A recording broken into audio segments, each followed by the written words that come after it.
Balkan vilayetinin häkimetleri täze ýyl bayramçylygyna garşy girdilen gadagynçylyklaryň berjay edilişine gözegçiligi güýçlendirýärler. Türkmenbaşy şäheriniň Çağalar baglarynda gadagynçylygy bozan bilim işgärleri kanun goraýjy edaralar tarapyndan soraga çekilip jerime tölemäge mejbur edildi. Olara wezipesinden boşadylmak ähtimallygynyň bardygy hem duýduruldy. Bu barada Azatlyk radiosynyň habarçysy 28 dekabrda sebitden maglumat berdi. 27 dekabrda irden Türkmenbaşynyň 2-nji, 3-nji, 10-njy we 23-nji Çağalar baglarynda dilden berilen gadagynçylyga garamazdan täze ýyl ertirlik çäresi geçirildi. Saat 9-da başlan çäre 10:30-da tamamlandy. Munyň izi süre Milli Howpsuzlyk Ministrliginiň şähertäki idarasy mektebe çelini bilim edaralarynyň gadagynçylygy bozandygy barada vilayet mahkama edarasyna habar berdi.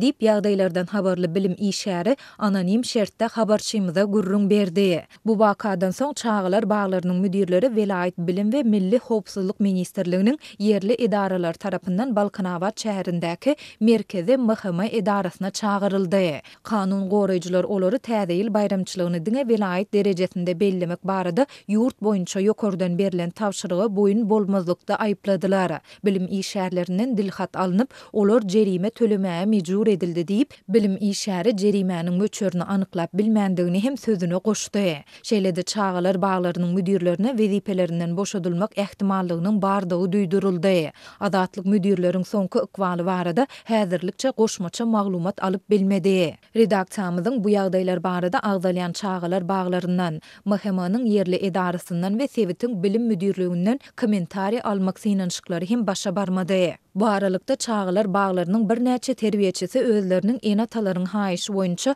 täze ýyl ertirlik çäresini geçirendiklerini, körpeler üçin sowatlaryň enatalar tarapyndan getirilendigini aýtdy. Bu çäre ýurdun büdjetine, sol sanda bilim edaralarynyň büdjetine hiç ýyly täsir etmedi.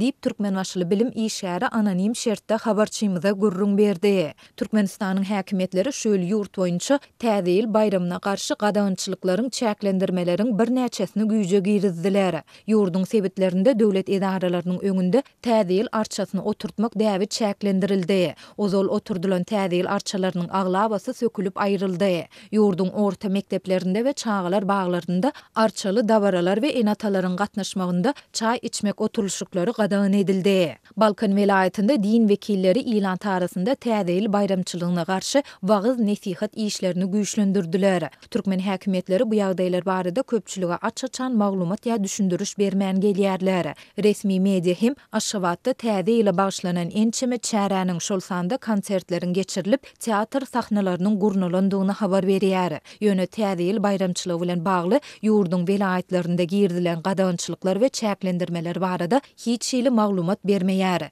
Balkan vilayet häkimligindäki çeşmämiz häkimetleriň ýurtda täze ýyly bellemek däwini tapgyrlaýyn esasda çäklendirip öňümüzdäki 3 ýylyň dowamında doly ýatyrmagy meýilleşdirýändigini aýtdy.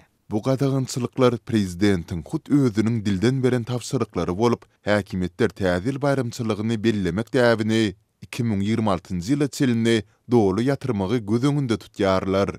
Diýip häkimlikdäki çeşmämiz bellidi.